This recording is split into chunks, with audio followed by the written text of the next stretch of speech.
بسم الله الرحمن الرحيم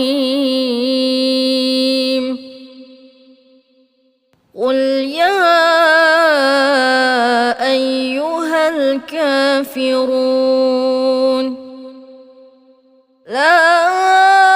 أعبد ما تعبدون ولا